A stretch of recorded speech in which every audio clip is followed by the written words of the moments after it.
Mark Denholm. I'm on the radio. The music just turns me on. Atom Radio. Hello, Mark Denholm with you from Atom Radio's Drive Time, online, atomradio.co.uk, on mobile, on TuneIn, on iTunes Radio, and of course, on the old smart speaker as well.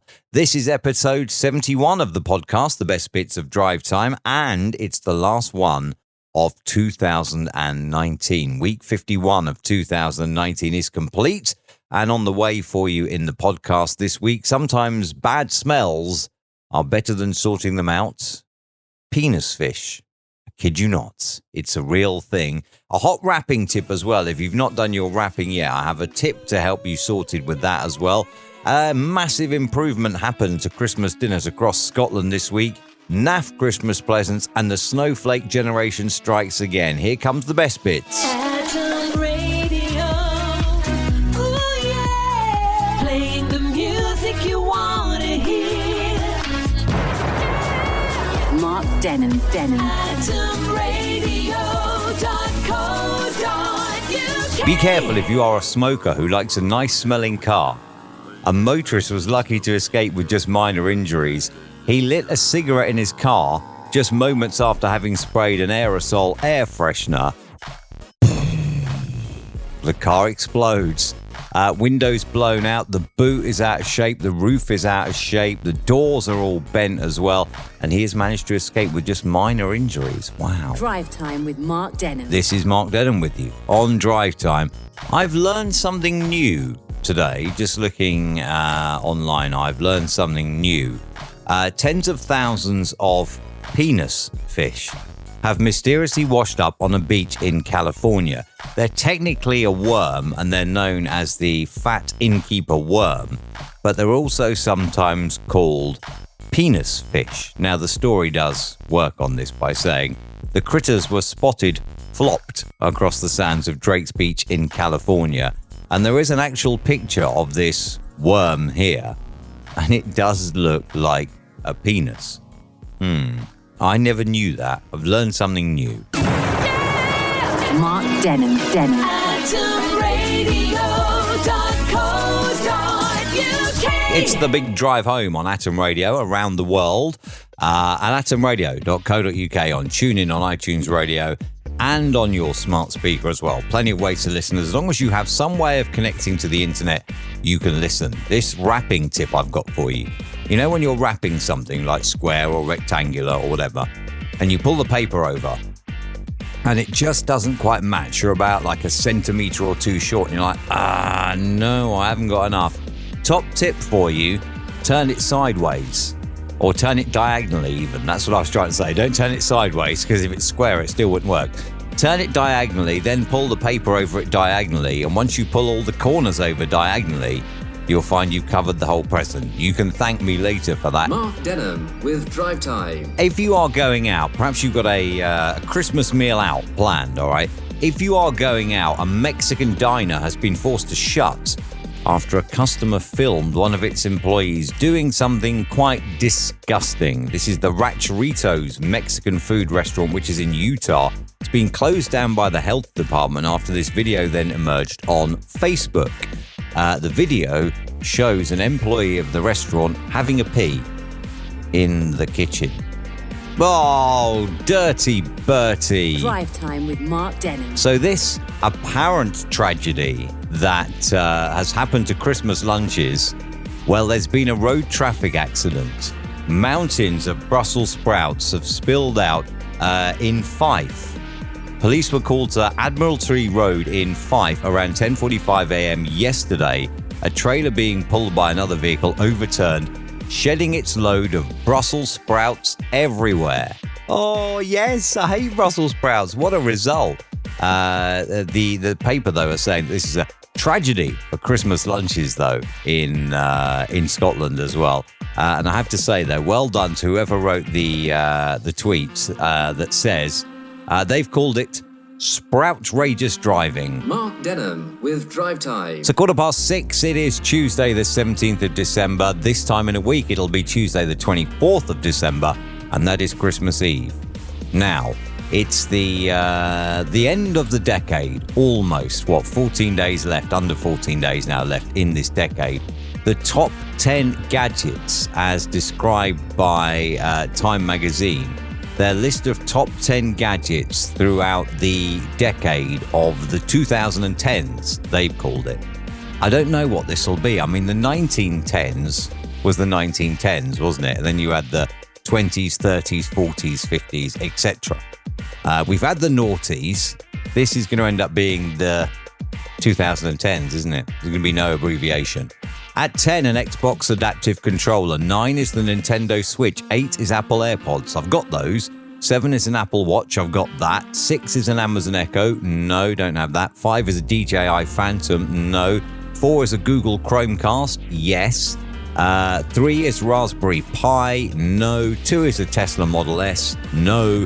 And have a guess then. The top 10 gadgets. Number 1 for this decade. I have got this gadget. What do you think? It's an Apple iPad. That is the, according to Time magazine, the most important gadget of the decade. There you go. Well done to Apple. They've got 3 in the top 10. Top job. Mark Denham. atomradio.co.uk. I hope you're all right today. Me, I am a little bit angry. I really am. I saw a thing earlier today. A lady got blasted on Facebook because she used the phrase Father Christmas instead of Santa. If you are, I did rant about this earlier on Facebook, on Twitter, and I'm still angry. If you are someone that believes that Father Christmas should be gender neutral, take your soapbox, go and find a tiny little soundproofed cupboard, stand on your soapbox and preach in there. Father Christmas is not gender neutral. Drive time with Mark Denham. It's the big drive home. It's 10 minutes to 4 across the UK. We're online around the world. Christmas dinner. This time next week, you'll have had it. What's the bit you are most looking forward to of your Christmas dinner? Everybody always talks about it, don't they? Pigs in blankets. However, the top 10 bits of the Christmas dinner have been revealed following a survey. The green veg was revealed by 29% of the people who say it's their least favourite part of the meal. I don't like vegetables at all. Ugh, definite no for me. So, in 10th place, cauliflower cheese. Ugh, don't like it. 9th place, Christmas pudding. Oh, I don't like that either. I'm not doing well here, am I, so far? 8th place, parsnips. Don't like. 7th place, sprouts. Don't like. So, the bottom 4 of the top 10 parts of the Christmas dinner, I don't like. I'm not doing very well here, am I? Best to just have a takeaway. 6th place, Yorkshire pudding. I love that. 5th place, gravy. Yeah, top marks for gravy. 4th place, stuffing. I like stuffing. 3rd place, pigs in blankets. They've not even come in the top 2. In 2nd place, for the best part of the Christmas dinner from this survey, the actual roast turkey itself. That's like the main part of the Christmas dinner, isn't it? And it comes in 2nd, which therefore leaves as a winner, turkey dinner, I guess you'd say, not chicken dinner, roast potatoes. Yeah, roast potatoes are the most favourite part of most people's Christmas dinner, according to this survey. And I cannot disagree with that. I love a good roast potato, I really do. So if you're thinking of inviting me for Christmas dinner, stock up on your potatoes and get roasting. Drive time with Mark Denham. Christmas gifts that are naff. I once bought my friend a Zara gift card for her birthday, as I knew it was her favourite shop. When it came around to my birthday a month later, she decided to re-gift me the exact same Zara gift card. Except she'd already spent it. Atom Radio. Drive time with Mark Denham. Animals at London Zoo have been given their Christmas presents already. Are they not any good with patience? Did they have an elf on the shelf watching them? Animals were excited to come across some edible festive gifts. The Bolivian black-capped squirrel monkeys found a new Christmas climbing frame under the trees in their home. Sumatran tiger Asim found some brightly wrapped presents filled with turkey wings. Oh, it's seasonal. And the ring-tailed lemurs as well got stockings filled with a selection of veggies. I guess if you're a lemur, it's okay. I wouldn't be very happy if somebody gave me a stocking full of a collection of veggies. I would not say thank you for that, even if it is ungrateful. Mark Denham. atomradio.co.uk.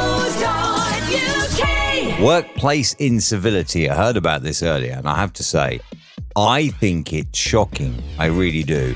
There's a new thing out. This is an NHS trust that has brought this out, saying that we should get rid of workplace incivility. And in that, they include rolling your eyes, tutting, interrupting, talking over someone, and even if you were just to say, if somebody makes a suggestion, which you know is the most stupid suggestion ever, and you've tried it before, if you say that, apparently that is workplace incivility.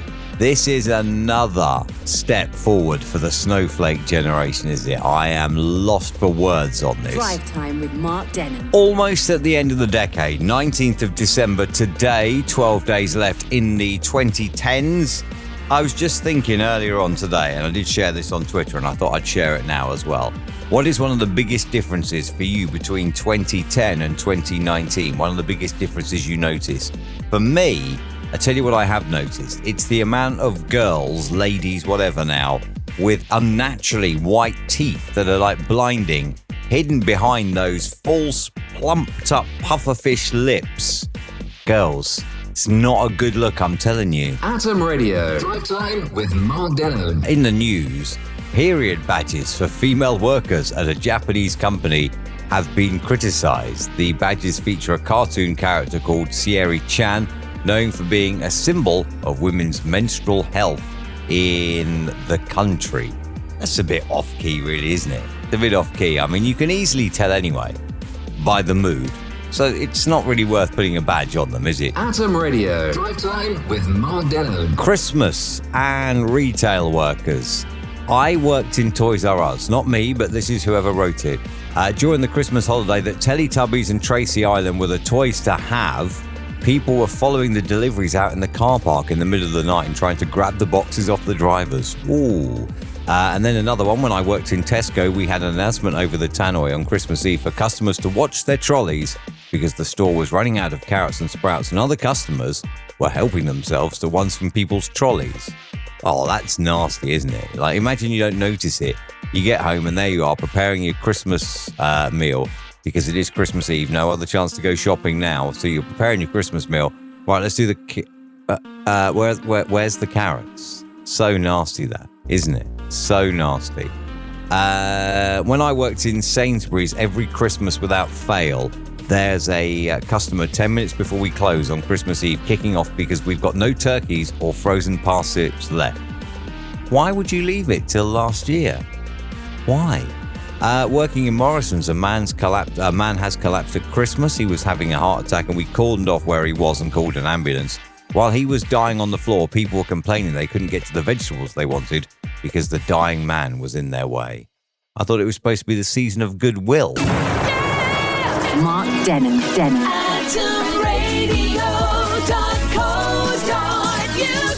AtomRadio.co.uk. Christmas cheer has gone a little bit far on a bus in Manchester.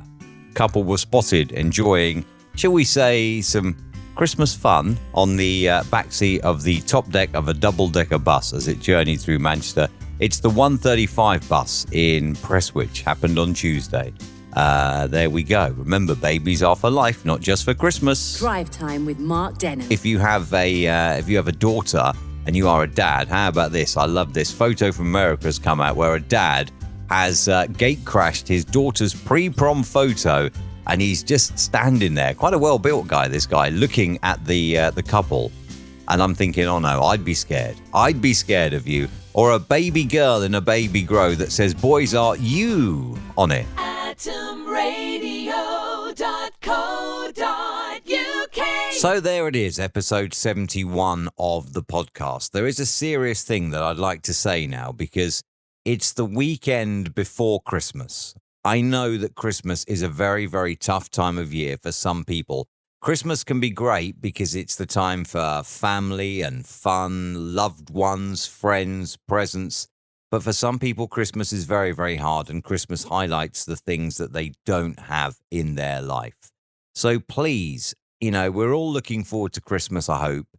If you're struggling a little bit, get help. If you're in the UK, call the Samaritans and get help. Christmas time is a tough time potentially, but there are ways forward. There really are. Make sure that you are here to enjoy the new year. That's what I'm trying to say.